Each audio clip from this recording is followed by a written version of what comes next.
Hello friends, bye academy में आप सभी का स्वागत है। आशा करता हूं आप लोग अच्छे होंगे, अपनी पढ़ाई और सेहत का ध्यान काफी अच्छे से रख रहे होंगे। मेरा नाम योगेंद्र है और मैं यहां पर आपको इकोनॉमिक्स पढ़ा रहा हूं टीजीटी एसएसटी के लिए। अगर आप टीजीटी एसएसटी की तैयारी कर रहे हैं वेरियस एग्जाम जैसे D triple SP, KVS, NVS और ईएमआरएस की, तो ये 4 एग्जाम हम फोकस करके चल रहे हैं। सारी क्लासेस आपकी इन्हीं एग्जाम के सिलेबस के अकॉर्डिंग चल रही हैं। तो एग्जाम का सिलेबस हमारा क्या चल रहा था? हमारा सिलेबस चल रहा था इसमें फूड सिक्योरिटी इन इंडिया। तो इसमें हम फूड सिक्योरिटी तो देख चुके हैं। हमारा चैप्टर जो चल रहा था चौथा चैप्टर है 9th क्लास की का। लेकिन जो टॉपिक है ग्रीन रेवोल्यूशन, इसमें 2 ही लाइनें लिखी हुई हैं आपकी एनसीईआरटी में, आपको पता है। तो अगर इस टॉपिक को हमें देखना है तो ये टॉपिक हम कहां से देखेंगे? बाहर से देखेंगे, ठीक है। तो आपको कहीं और नहीं मिलेगा ये टॉपिक। आज की जो क्लास होगी उसकी पीडीएफ मैं अभी ही भेज दूंगा, जिससे आपको दिक्कत भी नहीं होगी। और बाकी की क्लास है जिसमें तो हम पूरा कंप्लीट कर ही रहे हैं। तो ग्रीन रेवोल्यूशन वाला टॉपिक आपका बाहर से है और क्वेश्चन मैंने देखे हैं वो बाहर से आ रहे हैं। तो आपको पूरा ही टॉपिक कवर करना है। तो टॉपिक का नाम ग्रीन रेवोल्यूशन। शुरुआत करते हैं टॉपिक की। तो बिल्कुल बेसिक से लेकर चलेंगे, ठीक है। तो हरित क्रांति की शुरुआत अगर हम देखें तो 1960 का दशक, जिसमें हम विश्व के बारे में बात कर रहे हैं। हरित क्रांति के जनक कौन कहलाते हैं? कौन कहलाते हैं? नॉर्मन बोरलॉग, ठीक है। तो नॉर्मन बोरलॉग है जो हरित क्रांति के जनक है विश्व में, ठीक है। इन्हें 1970 में जो एक बीज का प्रयोग किया जा रहा है, हाई यील्ड वेराइटीज का प्रयोग किया जा रहा है, जिन बीजों का प्रयोग किया जा रहा है उनके लिए नॉर्मन बोरलॉग को 1970 में क्या मिला? नोबेल शांति पुरस्कार मिला था। तो ये भी लाइन इंपॉर्टेंट है, आपको याद रखनी है। क्वेश्चन अभी तक नहीं आया है, ठीक है। ये भी मैं बताता चलूंगा साथ में क्या क्या क्वेश्चन आया है। अब अगर हम भारत की बात करें, परिचय देख रहे हैं ना, तो थोड़ा थोड़ा देख रहे हैं। एमएस स्वामीनाथन, आपने नाम सुना होगा। ये कौन है? भारत में हरित क्रांति के जनक कहलाते हैं। भारत में इनका नेतृत्व तो किसने किया था? भारत में हरित क्रांति का एमएस स्वामीनाथन ने किया था, ठीक है। तो हरित क्रांति के परिणाम स्वरूप क्या हुआ? गेहूं और चावल, वैसे तो 5 फसलें थी जिसमें प्रमुख फसलें थी गेहूं और चावल, जिनमें भारी वृद्धि हुई। और ये शुरुआत हमें कब दिखाई दी? 20वीं शताब्दी के मध्य में दिखाई दी। 1960 और 1970 के दशक की हम बात कर रहे हैं। उसमें हमें भारत में हरित क्रांति देखने को मिली थी। और इसकी प्रारंभिक सफलता हमें कहां देखने को मिली? वैश्विक स्तर पर हमें देखें तो मैक्सिको में दिखाई दी थी और उसके बाद भारतीय उपमहाद्वीप में हमें देखने को मिली थी। अब परिचय हो गया। इसके बाद हम बात करते हैं 1967-68 और 77-78। इस अवधि में हरित क्रांति भारत को खाद्यान्न में कमी लाने वाले, पहले तो क्या हो रहा था 1967-68 से पहले की बात करें, हम 1967-68 की बात कर रहे हैं, उससे पहले की बात करें 1943 में हमारे यहां पर अकाल पड़ा था। तो उसके समय पर क्या हो रहा था? भारत में आयात हो रहा था।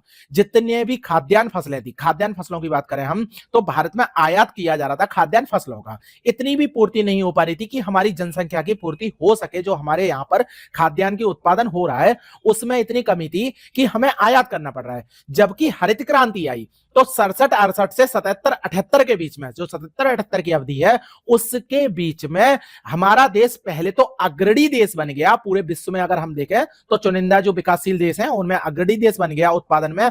और उसके साथ साथ अब हम निर्यात भी करने लगे। तो ये हमें कुछ परिणाम देखने को मिले थे। तो एक एक करके हम इसके बारे में बात करेंगे। तो हरित क्रांति के उद्देश्य क्या थे? हरित क्रांति का पहला उद्देश्य था जो लघु अवधि होती है, मतलब शॉर्ट टर्म।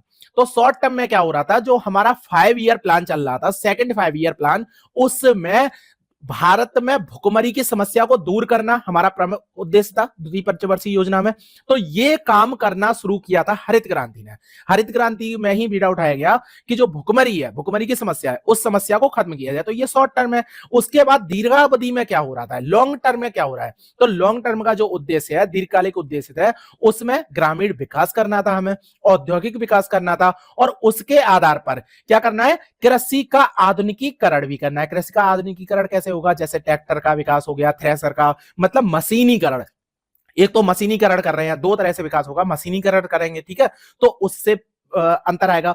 उसके साथ साथ जो बीजों का प्रयोग हो रहा है उसमें वैज्ञानिक बीजों का प्रयोग किया जा रहा है, ठीक है। जो कृषि है वो पहले एक वर्ष में एक ही कृषि की जा रही है एक क्षेत्र पर, अब एक से अधिक बार कृषि की जा रही है। तो इस तरह से कृषि का आधुनिकीकरण हो रहा है। तो कृषि के आधुनिकीकरण की भी परिभाषा मैंने बता दी। उसके साथ साथ बुनियादी ढांचे का विकास भी करना है, जैसे रोड, ट्रांसपोर्ट भी होना चाहिए।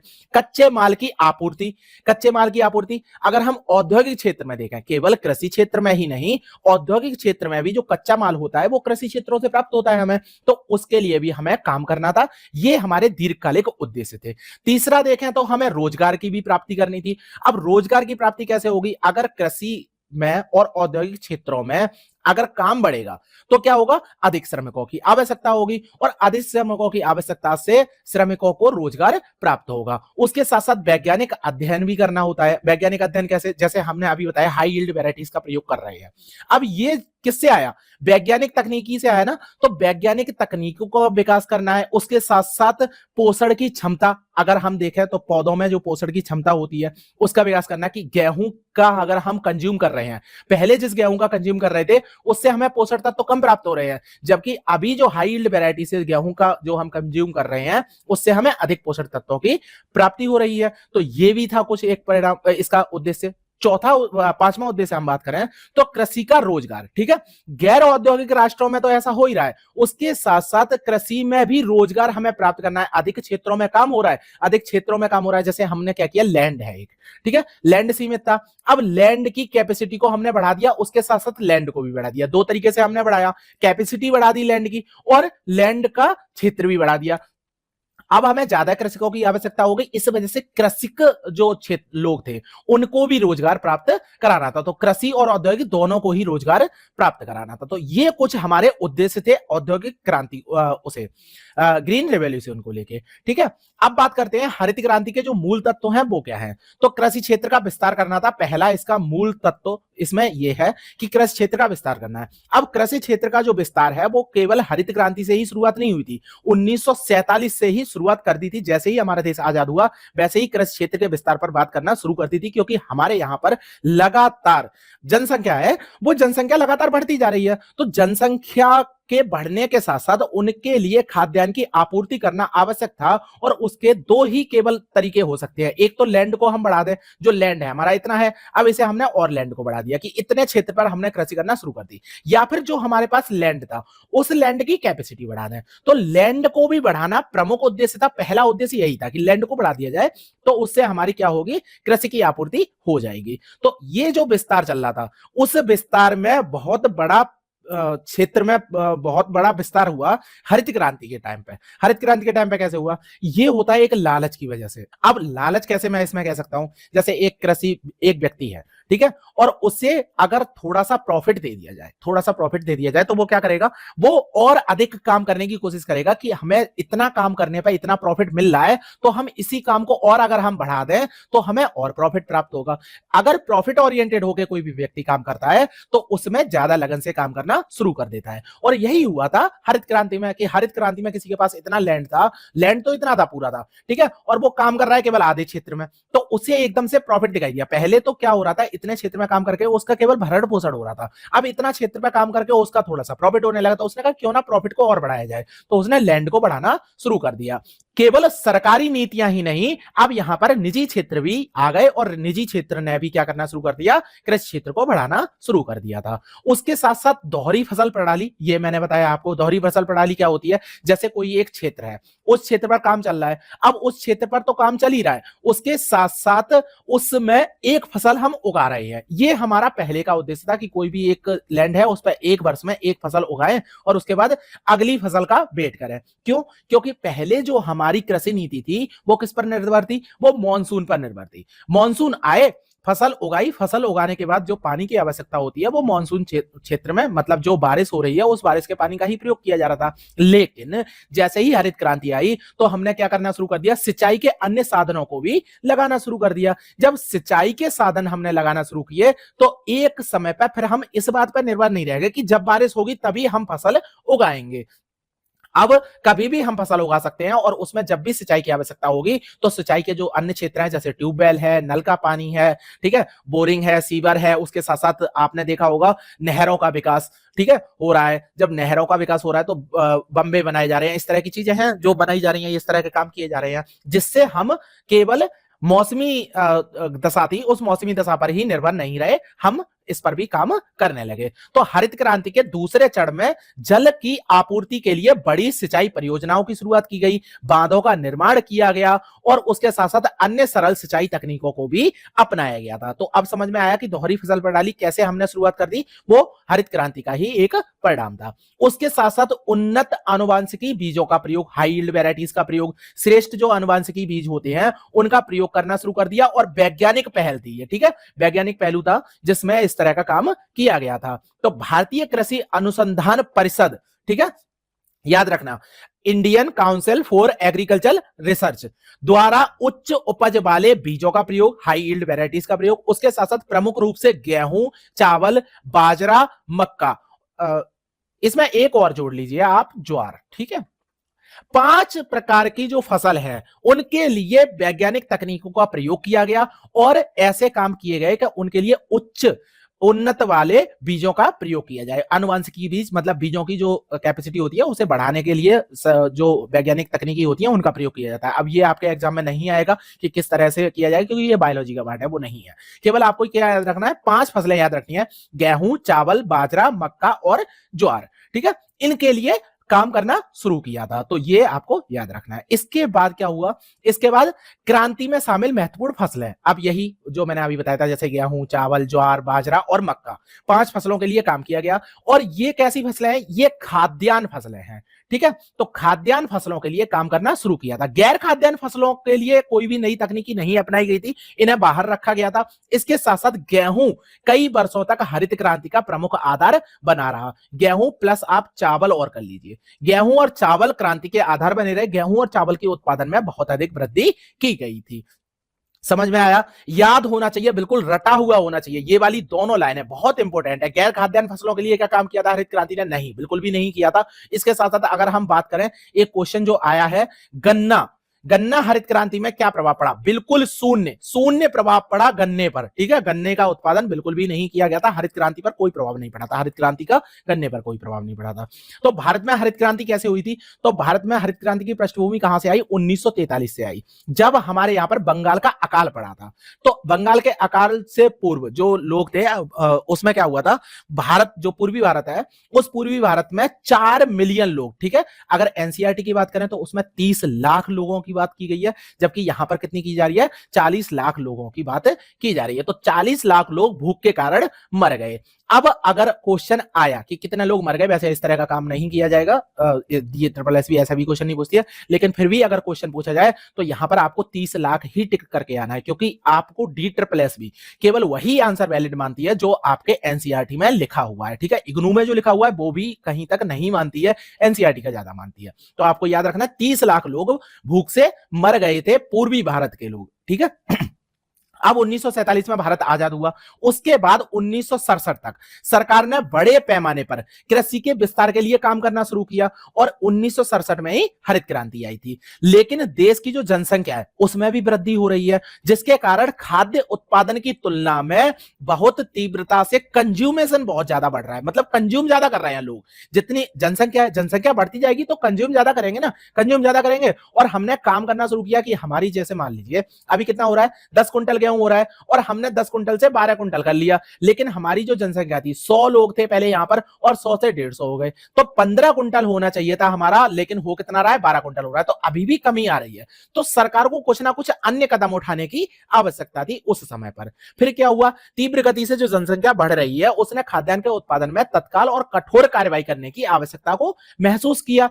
इसका परिणाम ही था कि हरित क्रांति उभर कर आई सामने, कि हरित क्रांति ही एक ऐसा तत्व है, एक ऐसी नीति है जिसकी वजह से हमारे यहां पर जो आयात किया जा रहा है उस आयात को खत्म किया जा सके, हम आत्मनिर्भर हो जाएं और उसके साथ साथ हम निर्यात पर भी फोकस करना शुरू करें। अभी तो केवल आत्मनिर्भर की ही बात चल रही थी।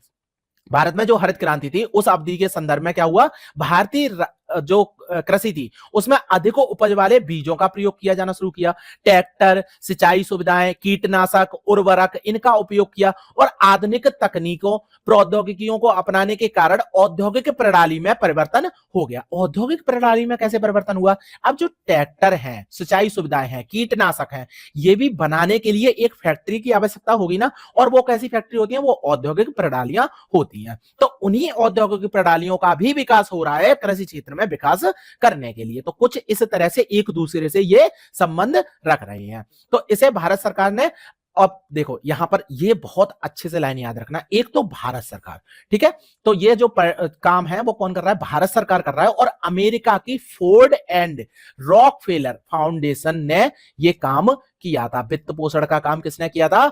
अमेरिका की फोर्ड एंड रॉकफेलर फाउंडेशन और भारत सरकार, दो लोगों ने वित्त पोषण किया इसका। और भारत में हरित क्रांति मोटे तौर पर गेहूं क्रांति है, ठीक है। और ये तो आपको पता ही है, एनसीईआरटी में भी लिखा हुआ है, जो इंदिरा गांधी है उन्होंने गेहूं के लिए एक टिकट का भी प्रबंधन किया था, ठीक है। तो 1967 से 68 में और 2003 और 4 के बीच में देखें तो गेहूं का उत्पादन 3 गुना हुआ, ठीक है, गेहूं का उत्पादन 3 गुना हुआ। जबकि अन्य फसलों की भी हम बात करें, सारी फसलों को हम एक साथ, खाद्यान्न फसलों को एक साथ हम रखें तो इसमें कितना वृद्धि हुई? इसमें 2 गुना ही वृद्धि हमें देखने को मिली थी। केवल गेहूं ही ऐसा है जिसमें 3 गुना वृद्धि हमें देखने को मिली है। इसके बाद अगर हम देखें हरित क्रांति के सकारात्मक प्रभाव, अब हम हरित क्रांति के सकारात्मक और नकारात्मक दोनों ही प्रभाव देखेंगे। जिसमें सकारात्मक प्रभाव में एक तो यह है कि फसल उत्पादन में वृद्धि हुई, हमें दिखाई दे रहा है। इसने ए परिणाम स्वरूप क्या हुआ? 1978-79 की बात है, 78-79 की बात है, उसमें 131 मिलियन टन अनाज का उत्पादन हुआ। भारत विश्व का सबसे बड़े कृषि उत्पादक देशों के रूप में स्थापित हो गया। हमारा देश कृषि प्रधान था। अब यहां पर हमारे दिमाग में कंफ्यूजन होता है कि 77-78 में जाके हम अग्रणी देशों में आए, लेकिन हमारा देश तो शुरुआत से कृषि प्रधान है। कृषि प्रधान होने का मतलब ये नहीं है कि हम विश्व में कृषि प्रधान थे। इसका मतलब ये है कि भारत में जितने भी क्षेत्र थे उन क्षेत्रों में कृषि क्षेत्र सबसे अग्रणी था। बेशक वो क्षेत्र वैश्विक तौर पर पीछे था, लेकिन भारत में जो क्षेत्र थे उन क्षेत्रों में कृषि क्षेत्र अग्रणी था। इसी वजह से हम कहते हैं हमारा देश कृषि प्रधान देश था शुरुआत से ही, ठीक है। हरित क्रांति के दौरान गेहूं और चावल के अधिक उपज वाली किस्मों के प्रयोग किया गया, जिससे काफी अधिक वृद्धि हमें देखने को मिली थी। उसके बाद खाद्यान्न आयात में कमी। अब खाद्यान्न आयात में कमी कैसे हुई? भारत में जो खाद्यान्न आपूर्ति थी उसमें तो पहला हमारा उद्देश्य था कि आत्मनिर्भर होना है। जो हमारी जनसंख्या है उस जनसंख्या के लिए हम उत्पादन अपने ही देश में कर सकें, जिससे हम आत्मनिर्भर बन सकें, आयात करने की जरूरत ना पड़े, ठीक है। और हमारे पास पर्याप्त भंडार भी हो, जिससे लोगों की जब आवश्यकता होती है, जैसे अकाल की स्थिति अगर आ जाए तो उस समय पर हमारी सरकार के पास इतना भंडारण होना चाहिए जिससे सभी लोगों का भरण पोषण हो सके। और यहां तक कि भारत में खाद्यान्न निर्यात की भी स्थिति बन गई थी। ये क्या हुआ? हमारा उद्देश्य क्या था? आत्मनिर्भरता। अब हम आत्मनिर्भर तो हो ही गए, हम अपनी जनसंख्या का तो पालन पोषण कर रहे हैं, उसके साथ और भी हमें और खाद्यान्न की हमने उत्पादन किया। अब इस खाद्यान्न का क्या करेंगे? इसे हम निर्यात करेंगे विदेशों में। तो पहले हम आयात कर रहे थे, अब निर्यात करना शुरू कर दिया। तो खाद्यान्न के प्रति व्यक्ति शुद्ध उपलब्धता में भी वृद्धि हुई, ठीक है। प्रति व्यक्ति शुद्ध उपलब्धता में वृद्धि हुई, खाद्यान्न की प्रति व्यक्ति शुद्ध उपलब्धता में भी वृद्धि हुई, ये आपको याद रखना है। बात करते हैं अगले पॉइंट की। किसानों को लाभ हुआ। किसानों को लाभ तो होगा ही, जब अगर खाद्यान्न में उत्पादन में वृद्धि हो रही है तो किसानों को लाभ होगा ही। तो हरित क्रांति की शुरुआत में किसानों की आय में बहुत अधिक वृद्धि देखने को मिली थी। तो कृषि उत्पादन में जो सुधार हुआ था उसमें किसानों के द्वारा अपनी अधिशेष आय का पुनः निवेश किया गया। जब हमारे पास क्या हुआ कि हमने क्या किया, 100 रुपए हमने किसी भी चीज में लगाए, ठीक है, 100 रुपए लगाए और हमारे पास प्रॉफिट हो गया इससे 20 रुपए। अब हमारे पास अगला उत्पादन के बाद जब हमने पूरी फसल बेच दी तो हमारे पास कितना है कैपिटल? 120 रुपए है। अब हमने क्या किया कि ये जो 120 है वो पूरे लगा दिए। तो पहले केवल 20 रुपए का जो प्रॉफिट हो रहा था, अब 20 रुपए पर भी तो प्रॉफिट होगा, 21 रुपए हमने प्रॉफिट होने लगा, तो हमारे पास 121 रुपए आ गया। तो इस तरह से कुछ किसानों का भी लाभ हुआ और किसानों की जो निवेश था तो निवेश राशि में लगातार वृद्धि देखने को मिली थी। तो 10 हेक्टेयर से अधिक भूमि वाले, ये लाइन बहुत इंपॉर्टेंट है, केवल सभी लोगों पर प्रभाव नहीं पड़ा, किन पर प्रभाव पड़ा? 10 हेक्टेयर से अधिक भूमि वाले बड़े किसानों को इस क्रांति से विशेष रूप से विभिन्न आदानों जैसे HYV बीज, उर्वरक, मशीन आदि में बड़ी मात्रा में निवेश करने से लाभ प्राप्त हुआ था। अब 1 हेक्टेयर वालों को क्यों नहीं लाभ प्राप्त हुआ? क्योंकि 1 हेक्टेयर वाले लोग तो पहले से ही अपने ही लोगों का, अपने ही जो घर में 8 लोग हैं उनका भरण पोषण नहीं कर पा रहे थे, उनका वो भरण पोषण करने लगे, ठीक है। लेकिन जो 10 हेक्टेयर वाले थे उनके पास प्रॉफिट हो गया, अब वो प्रॉफिट को फिर से लगा सकते हैं। जो 1 हेक्टेयर वाले थे उनके पास प्रॉफिट नहीं हुआ, तो यहां पर ये पॉइंट इसी वजह से इंपॉर्टेंट हो जाता है कि जो 10 हेक्टेयर वाले लोग थे उन्हें प्रॉफिट हुआ, उन्होंने निवेश किया, किसमें निवेश किया? एचवाईवी बीजों में निवेश किया, उर्वरक में किया, मशीनों में किया, जिससे और उन्हें प्राप्ति उनकी लाभ लगातार बढ़ने लगा और इससे पूंजीवादी कृषि को बढ़ावा दिया गया। अब समझ में आया, ये वाला पॉइंट इस वजह से इंपॉर्टेंट है। बात करते हैं औद्योगिक विकास। औद्योगिक विकास कैसे हो रहा है? अभी जो हमने बताया 10 हेक्टेयर से ज्यादा जिनके पास उत्पादन था, तो 10 हेक्टेयर से ज्यादा वाले क्या करने लगे? मशीनों में ज्यादा निवेश करने लगे। अब जब मशीनों में निवेश करने लगे तो मशीनें कहां बन रही हैं? औद्योगिक क्षेत्र का ये काम है, तो औद्योगिक क्षेत्रों का भी विकास होने लगा। मशीनीकरण, कृषि में मशीनीकरण हुआ, जैसे ट्रैक्टर है, हार्वेस्टर है, थ्रेसर है, कंबाइन है, डीजल इंजन है, इलेक्ट्रिक मोटर है, पंपिंग सेट है। तो ये जो चीजें हैं ये औद्योगिक विकास में बढ़ावा कर रही थी। इन मशीनों का ज्यादा परचेज करने लगे लोग, परचेज करने लगे तो इनका विकास होने लगा, इनमें वृद्धि होने लगी बनाने में, और जब वृद्धि होने लगी तो औद्योगिक विकास हुआ। और इसके अलावा रासायनिक उर्वरक भी है, ये भी औद्योगिक क्षेत्र में विकास करते हैं। कीटनाशक है, खरपतवारनाशी है, इनका भी प्रयोग होने लगा था। तो आगे मैं पढ़ाऊंगा, इसी क्लास में मैं बताऊंगा कि क्या किन किन चीजों का प्रयोग होने लगा था। 4 चीजें हमें चाहिए थी, जिसमें एचवाईवी बीज, उसके साथ साथ सिंचाई, इसके साथ हमें क्या चाहिए था? कीटनाशक, और हमें क्या चाहिए था? उर्वरक। तो ये 4 चीजें जब मिल जाती हैं तब ही हरित क्रांति संभव हो पाती है। ये मैं आगे बताऊंगा जब आगे की क्लास आएंगी तब, ठीक है। तो कृषि आधारित उद्योगों के रूप में पहचाने जाने वाले विभिन्न उद्योगों को में कृषि उत्पादों का उपयोग कच्चे माल के रूप में भी किया जाने लगा। कच्चे माल जैसे जूट का उपयोग कच्चे माल के रूप में किया जाता है, ठीक है। और भी चीजें हैं जिनका प्रयोग भी कच्चे माल के रूप में किया जाता है, जैसे कपास का भी कच्चे माल के रूप में किया जाता है। इसके साथ जो ग्रामीण रोजगार है उसमें वृद्धि हुई। अब कोई एक लैंड है, उस लैंड में अगर काम कर रहे हैं हम, कीटनाशकों का प्रयोग करना है, हमें उर्वरक डालने हैं, तो इनके लिए हमें लोगों की आवश्यकता होगी, ठीक है। और वो लोग कहां से आएंगे? हम गांव के आसपास के लोग ही देखेंगे ना, जो भी काम कर रहे हैं, मजदूर परिवार के जो लोग हैं, उन्हें काम करने के लिए हम कहेंगे कि हाँ आप हमारे लैंड में काम करिए, बाहर से नहीं बुलाएंगे हम उन लोगों को। तो इस वजह से जो ग्रामीण रोजगार है उसमें भी वृद्धि हुई, ठीक है। तो इसने ना केवल कृषि श्रमिकों को बल्कि औद्योगिक श्रमिकों के लिए भी कारखानों, पनबिजली स्टेशनों में ऐसा काम करने के लिए प्रेरित किया। ऐसे क्षेत्र विकसित किए जिसमें इन लोगों का प्रयोग हो सके और लोगों को केवल कृषि क्षेत्र में ही नहीं औद्योगिक क्षेत्रों में भी रोजगार का प्रयोग किया जाने लगा, उन्हें रोजगार मिलने लगा और जिससे उनके भरण पोषण आसान हो गए। तो ये भी हमें सकारात्मक प्रभाव के रूप में देखने को मिलते हैं। अब बात करते हैं हम हरित क्रांति के नकारात्मक प्रभाव। ये क्या क्या थे? नकारात्मक प्रभाव बहुत जरूरी है क्योंकि इस पर क्वेश्चन बन जाते हैं। सकारात्मक में इतने क्वेश्चन नहीं बनते हैं, नकारात्मक में ज्यादा बनते हैं। तो इसमें गैर खाद्य अनाज शामिल नहीं किए गए थे। ये मैंने सबसे पहले ही बता दिया था आपको।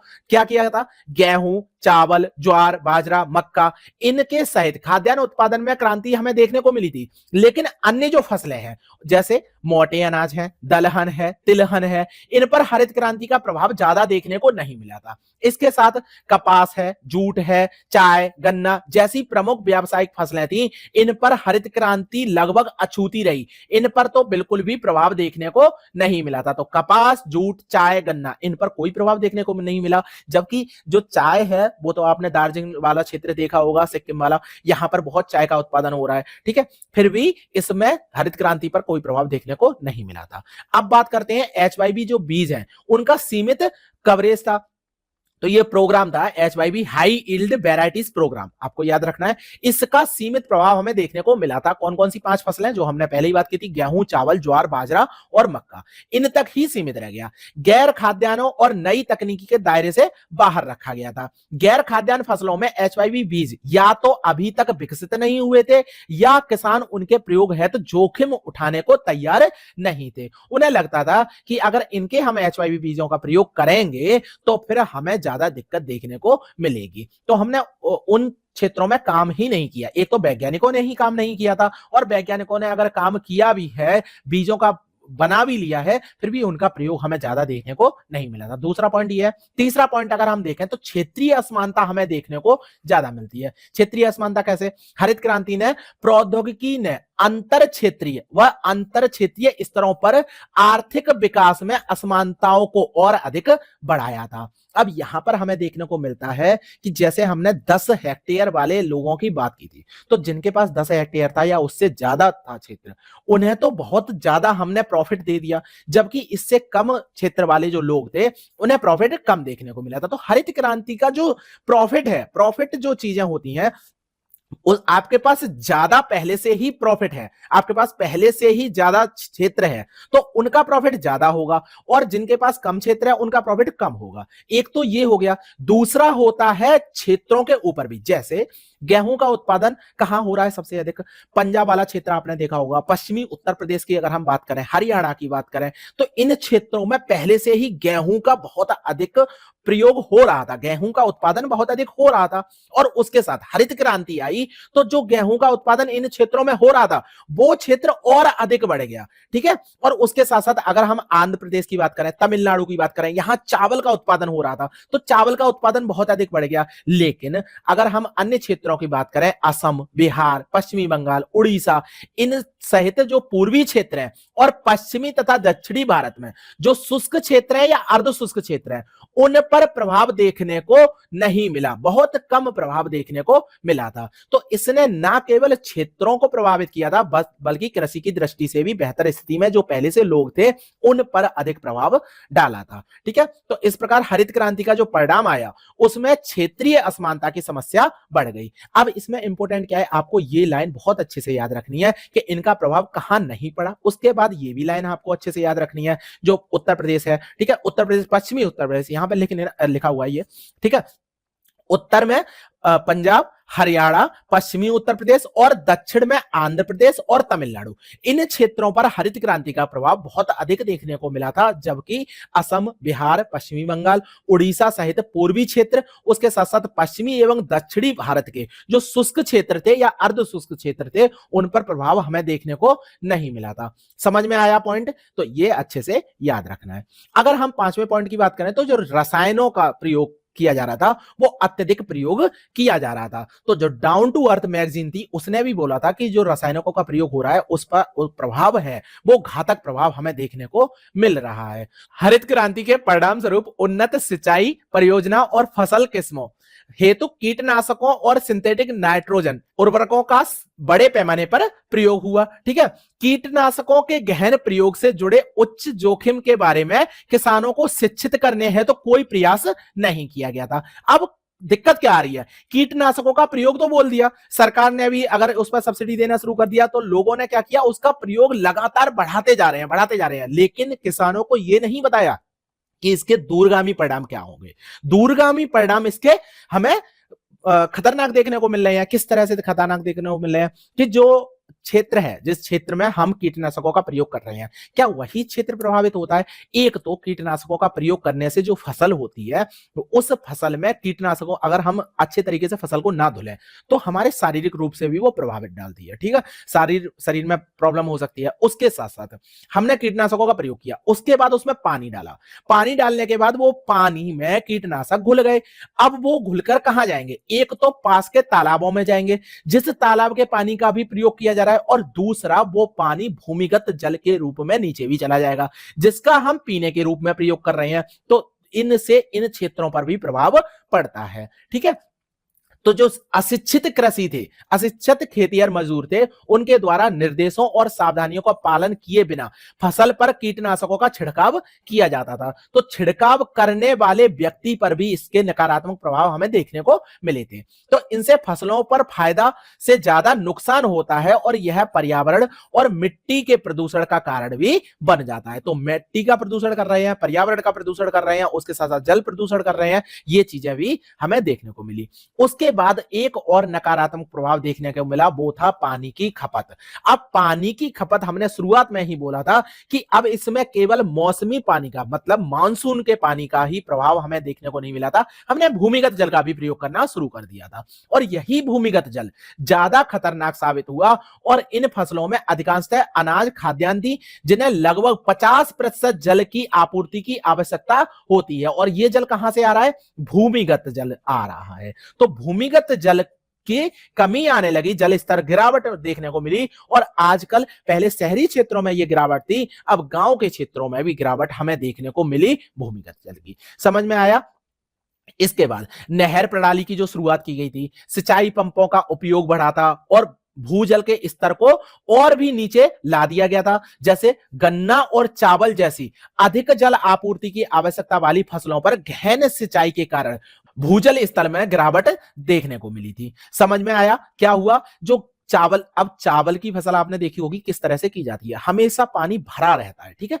ऐसे ही गन्ने का भी, गन्ना एक वर्ष में एक बार होता है तो उसमें भी अधिक पानी की आवश्यकता होती है, सिंचाई की बहुत अधिक आवश्यकता होती है और वो पानी हम कहां से यूज कर रहे हैं, भूमिगत जल का प्रयोग कर रहे हैं उनका, तो इससे भी हमारे नकारात्मक प्रभाव देखने को मिले। तो पंजाब एक प्रमुख गेहूं और चावल की खेती वाला क्षेत्र है, इसलिए यह भारत में सबसे ज्यादा जल की कमी वाले क्षेत्रों में से एक है। सबसे अधिक भूमिगत जल का प्रयोग कहां किया जा रहा है, पंजाब क्षेत्र में किया जा रहा है और पंजाब क्षेत्र में तो बहुत अधिक नकारात्मक प्रभाव हमें देखने को मिल रहे हैं। केवल भूमिगत जल के स्तर पर ही नहीं, अगर आप देखें तो यहां पर उर्वरकों का प्रयोग भी अधिक हुआ जिसकी वजह से भी नकारात्मक प्रभाव देखने को मिले।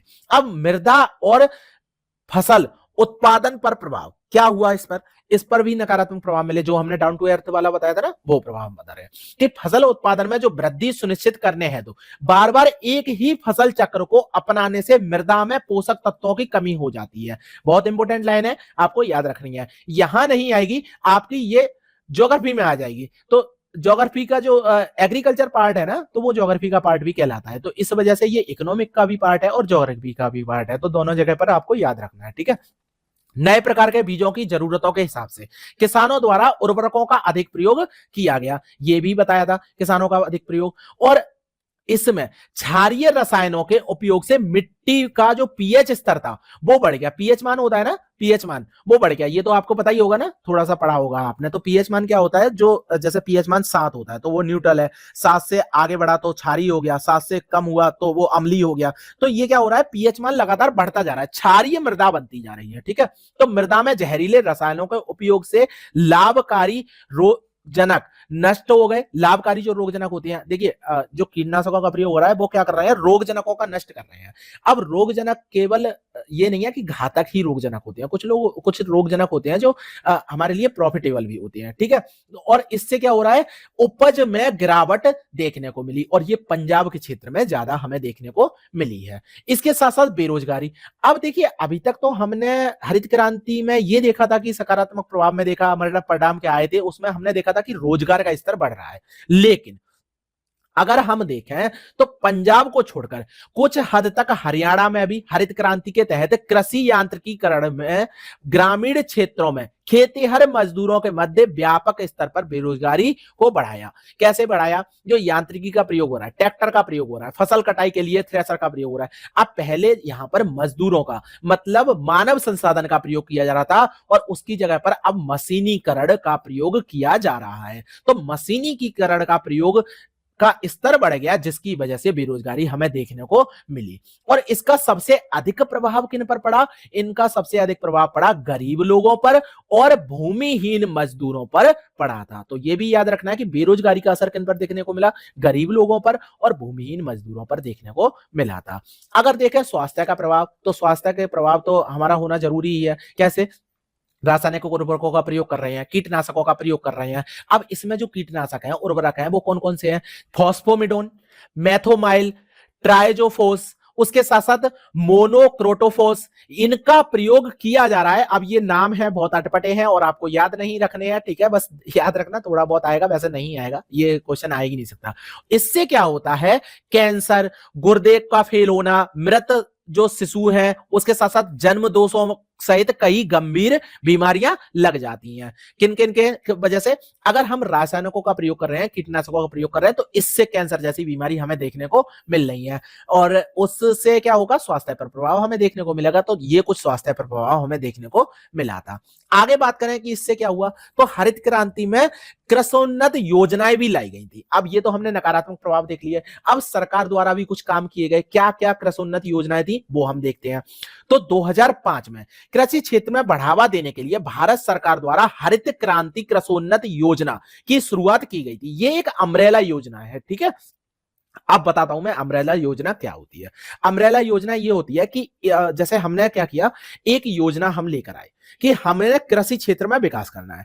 अब कृषि से जुड़े हुए भी कई क्षेत्र हैं, उन क्षेत्रों का भी विकास करना है, तो उनके लिए भी योजनाएं लाई जाती हैं। तो हमने क्या किया, हमने एक योजना बना दी कि इस योजना में कई योजनाएं हम छोटे छोटे स्तर पर चलाएंगे। वो योजनाएं उन छोटे छोटे क्षेत्रों पर काम करेगी जो कृषि से जुड़े हुए हैं। तो वो जो प्रमुख योजना है उसे हम अम्ब्रेला योजना कहते हैं। तो सरकार इस योजना के माध्यम से किसानों की आय को बढ़ाने के लिए कृषि एवं संबंधित क्षेत्रों को समग्र और वैज्ञानिक तरीके से विकसित करने की योजना बना रही थी। यही मैंने बताया कि केवल कृषि के में ही नहीं, कृषि से जुड़े क्षेत्र हैं उन क्षेत्रों में भी योजनाएं काम करनी है।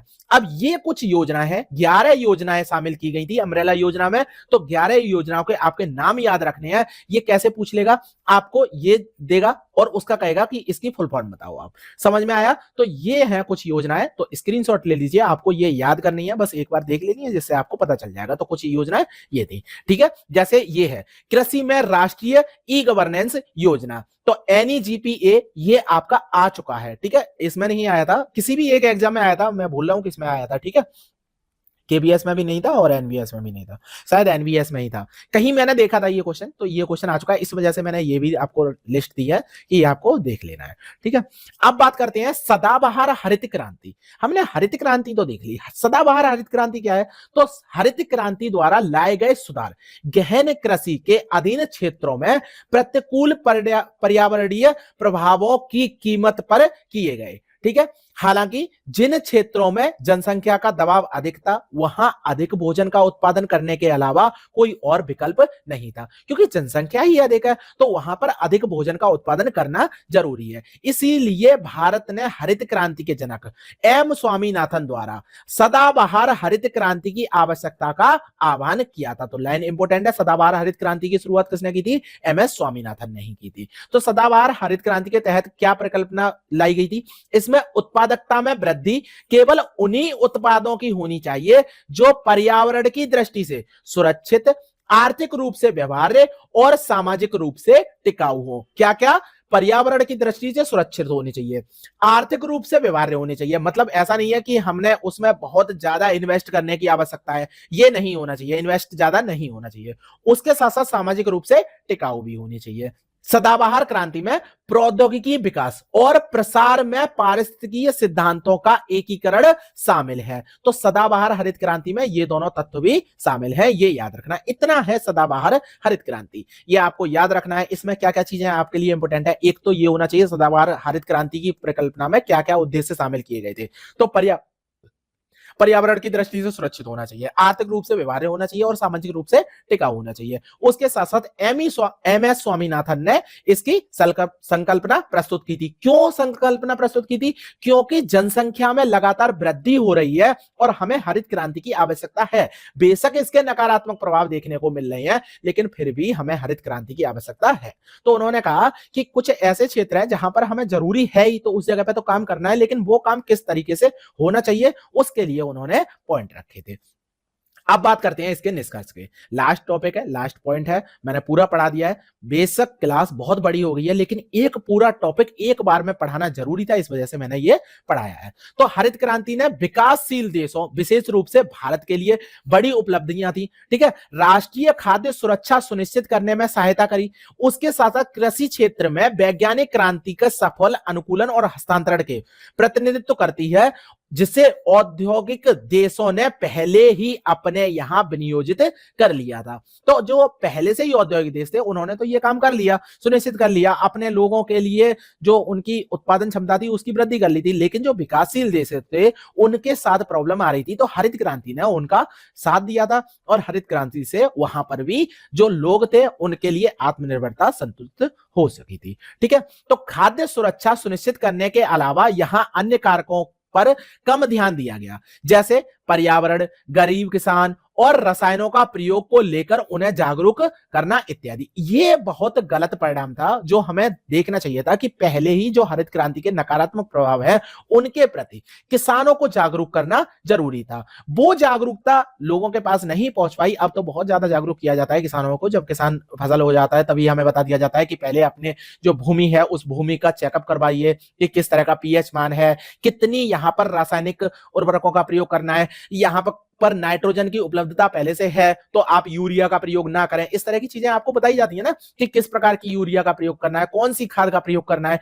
अब पहले क्या हो रहा है कि उत्पादन बढ़ाना है, खाद का प्रयोग करते रहो, आप कोई सी भी खाद डालो, यूरिया डालो, यूरिया डालो, यूरिया डालो, ये हो रहा था। ठीक है, तो ये चीजें किसकी वजह से आती हैं? ये अनभिज्ञता की वजह से आती हैं। तो लोगों के पास नॉलेज ही नहीं थी, नॉलेज नहीं थी, तो इस तरह के काम कर रहे थे। ठीक है, तो अगर हम आगे के मार्ग के रूप में देखें तो इस प्रकार की नीति निर्माताओं को गरीबों को अधिक सटीक रूप से लक्षित करना चाहिए ताकि यह सुनिश्चित हो सके कि उन्हें नई प्रौद्योगिकी से अधिक प्रत्यक्ष लाभ प्राप्त हो और अपनाई गई जो प्रौद्योगिकियां हैं वो पर्यावरणीय रूप से सतत और टिकाऊ भी होनी चाहिए। ऐसा ना हो कि कोई भी एक तकनीकी आई, उस तकनीकी का इतना प्रयोग किया कि पर्यावरणीय क्षेत्र में इसका प्रभाव नकारात्मक देखने को मिला और वो तकनीकी बंद करनी पड़ी। ऐसा हमें नहीं करना चाहिए। और गरीब लोगों पर भी हमें देखना चाहिए कि गरीब लोगों का भी इसमें विकास हो रहा हो, कहीं उनका रोजगार ना छिन जाए, जैसा कि हरित क्रांति में हमें देखने को मिला था। और साथ ही अतीत की गलतियों से सबक लेना चाहिए, सुनिश्चित किया जाना चाहिए कि जो भी क्षेत्र है जिनमें जैसे हम काम कर रहे हैं सीमित क्षेत्र की बजाय हम विस्तृत क्षेत्रों को शामिल करें और सभी को लाभान्वित किया जा सके। केवल खाद्यान्न फसलों को ही नहीं, गैर खाद्यान्न फसलों पर भी काम किया जाना जरूरी था, जो हरित क्रांति में नहीं देखने को मिला था। अगर हम तत्कालीन प्रधानमंत्री की बात करें तो इन्होंने 1968 में गेहूं क्रांति शीर्षक से एक डाक टिकट जारी की थी। कृषि क्षेत्र में हरित क्रांति के प्रभावी प्रगति को देखने के लिए इसे बनाया गया था। बताया गया था कि 1968 में गेहूं में इतनी अधिक क्रांति हुई है, वो जो इंदिरा गांधी जी थी उन्होंने गेहूं क्रांति के नाम से एक डाक टिकट भी जारी की थी। इंपॉर्टेंट लाइन है, आपको याद रखनी है। तो गेहूं की सफलता के बाद चावल के क्षेत्र में भी सफलता की पुनरावृत्ति हुई थी। पहले गेहूं की सफलता हुई, फिर चावल की भी सफलता हुई, इन दोनों क्षेत्रों में भी बहुत अधिक हुई थी। लेकिन अगर हम बात करें अनाज की उपज में वृद्धि समानुपातिक नहीं थी। ठीक है, ऐसा नहीं है कि सभी अनाजों की वृद्धि हमें देखने को मिली थी। गेहूं का हमने बताया था कि 3 गुना हो गई, जबकि अन्य फसलों को सभी को मिला दिया जाए तो केवल 2 गुना वृद्धि देखने को मिली थी। तो ये कुछ हमें परिणाम देखने को मिले थे और इन पर ध्यान देने की आवश्यकता है कि केवल एक फसल को ही हम ध्यान में रख के नहीं चल सकते हैं, अन्य फसलों को भी ध्यान में रखें। खाद्यान्न फसलों के साथ साथ गैर खाद्यान्न फसलों पर भी हमें ध्यान देना चाहिए, जैसे कपास है, जूट है, गन्ना है। इन पर अगर हम ध्यान देते तो औद्योगिक क्षेत्रों में भी विकास हमें देखने को मिलता, जहां पर रोजगार का उत्पादन बहुत अधिक सृजित होता और लोगों का विकास हो सकता था। तो अब समझ में आया, पूरा टॉपिक मैंने बता दिया, क्वेश्चन इससे बाहर से नहीं आएगा, पूरा टॉपिक हमारा हो चुका है। बाकी के जो छोटे छोटे टॉपिक हैं वो एनसीईआरटी में दिए हुए हैं, वो भी हम एनसीईआरटी पढ़ ही रहे हैं तो उसके साथ कवर कर लेंगे। तो लेक्चर में इतना ही है, बाकी का कुछ नहीं है। लोगों के साथ शेयर जरूर करें, क्योंकि जो टॉपिक है वो आपको बाहर से अंदर से कहीं से भी मैं पढ़ा रहा हूं, लेकिन सिलेबस कंप्लीट करा रहा हूं, तो आपको दिक्कत नहीं होगी। इस क्लास की पीडीएफ मैं अभी सेंड कर रहा हूं और इसका आपको जो लिंक है वो मैं आपको कमेंट सेक्शन में पिन कर दूंगा। पहला कमेंट होगा, उस पर आप क्लिक करेंगे तो डायरेक्ट उसी पीडीएफ पर पहुंचेंगे। ग्रुप का जो लिंक है वो तो आपको डिस्क्रिप्शन में मिल ही जाता है, उस ग्रुप को ज्वाइन कर लीजिए। हमारी फैमिली लगातार बढ़ती जा रही है और सब्सक्राइब करवाइए लोगों से। बाकी का बस मैं यही कह सकता हूं, कमेंट करके जो आप मुझे ऊर्जा देते हैं वो लगातार देते रहिए, जिससे मुझे बहुत अच्छा लगता है और मैं आगे की क्लासेस बना पाता हूं। तो लेक्चर में इतना ही। Thank you very much.